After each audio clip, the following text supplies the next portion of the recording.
The Knicks postgame show is presented by Tri-State Audi. Visit your Tri-State area Audi dealer today. The Knicks at the Warriors. Steph Curry, what a move. He had 24. Golden State attempts a season-high 50 three-pointers. 50. They made 18 of them. Klay Thompson had 20 in the game. 20 points. And the Warriors beat the Knicks by 10. Final count tonight, 111-101. Great to have you with us from our Delta MSG studios. Bill Pito along with Alan Hahn, and it is all Monica McNutt's fault. All right? It's all we love to have you. I would like to defend myself. With all due respect, the record is not great. I am 2-2. Okay. On this season. Okay. I would like to defend myself. Okay. Not only did this team start this West Coast road trip in ways that would make fans proud and excited, I would argue that the win in Denver was emotionally draining and took a toll. And there's a notable undercurrent that the guys might be a little under the weather. That has nothing to do with me. Okay, well, whatever.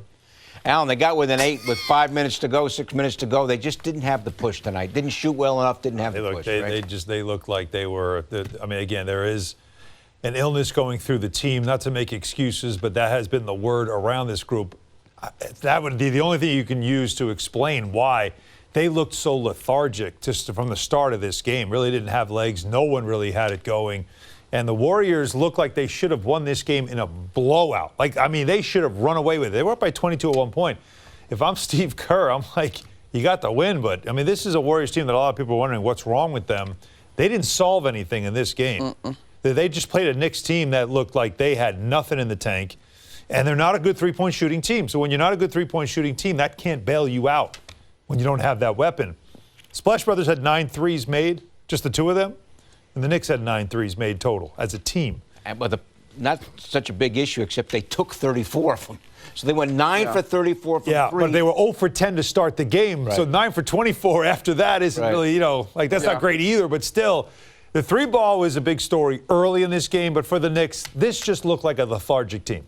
And you had a back-to-back, as Monica said, back-to-back wins, Utah, Denver, one of the toughest back-to-backs you can have in the NBA. They empty the tank in the fourth quarter to win that game in Denver. You have a day off, and then you play this team. And that first quarter, there was nothing there. And that's the frustrating part of watching this group, is that you just saw it from the start. They did not have anything, any energy to compete. And yet, this still was a game, 8-point game in the fourth quarter. So I don't know what you take from it. I really don't. I kept watching it, wondering, trying to find something, and all I kept coming up with, I've seen a lot of basketball. You can see when a team just doesn't collectively have it, mentally and physically. They didn't have it. Defensively, a lot of miscues. Offensively, Obi Toppin missed 2 dunks. When does he ever do that? R.J. Barrett still looks like he's got no jump, no pop, no nothing. Julius Randle fighting through it as best he can, trying to get things going.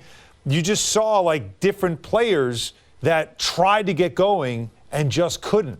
Yeah. So, like I said, I'm shocked this was a 10-point game. Shocked.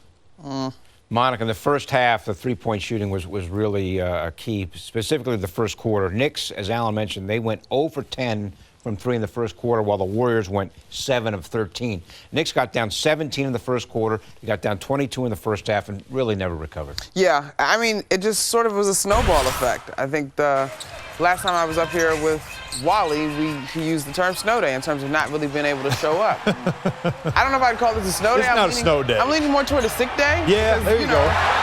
Steph Curry did what he does, right? He had a tremendous game. I think it's no secret that the Warriors are one of the teams that takes the most threes in the league. If you are flat offensively and can't finish high percentage shots, you certainly are going to struggle to close out to the Warriors with the way that they move the ball and find one another. And we saw that tonight. This is a Warriors team that connected from behind the three-point line. The 18 of 50. 50 is a whole lot of shots.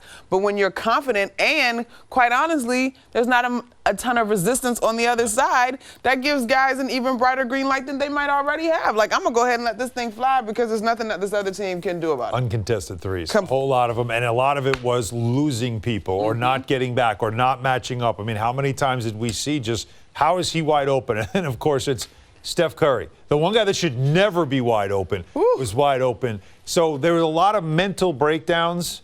And the mental breakdowns, is sometimes you make effort mistakes. There were no effort mistakes in this game. It was just mental breakdowns. You could just see it as if they were in a fog. Strange because of how well they played in Denver compared to this. So I just keep going back to the fact that they didn't have it. And something deeper than they weren't trying hard. I think it's worth bringing up.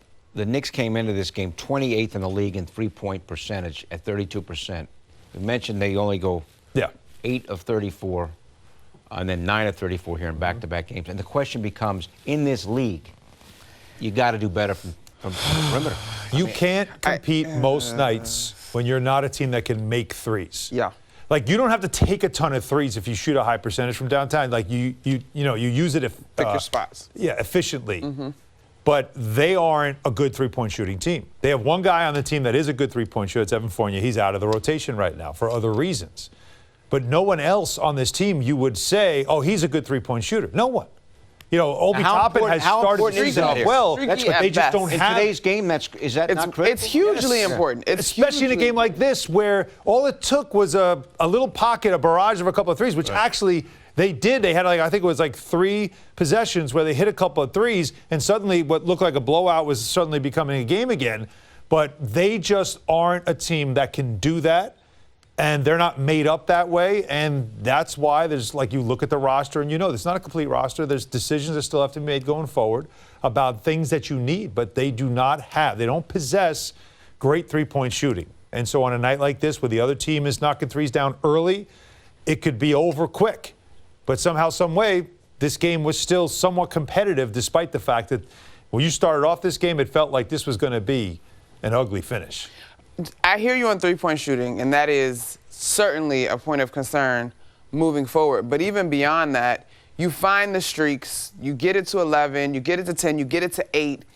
That's when you got to dig deep and find something on the other end, right? You got to find something. You need a stop right there if you're going to scrap this thing out. Look, it's an 82-game season. Some nights you just won't have it. But I think the sign of a team that is growing together, that is maturing, is being able to respond when you have done the work, when you've taken advantage of some fortuitous bounces. And that would, to me, would have been on the defensive end. And we just could not, we didn't see any type of consistency on the defensive end today at all. And still 111 points given up. This could have been 120, 100. We saw the Brooklyn game, we saw the Oklahoma City game. That was bad defense and bad effort. This was something else. This was a team in a fog, making bad decisions, not knowing where to go. There's more going on with this game than they didn't play hard enough. And it's a little bit disappointing. Not a little, it is disappointing. Especially because I think there was an opportunity when you look at the second units of these two groups. Oh, yeah.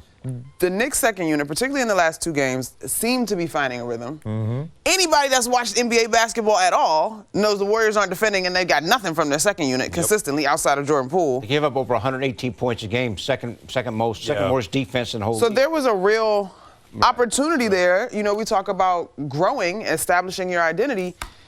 If everybody doesn't feel well, everybody needs to get better soon, quickly. Emergency, whatever you need, come on, let's go.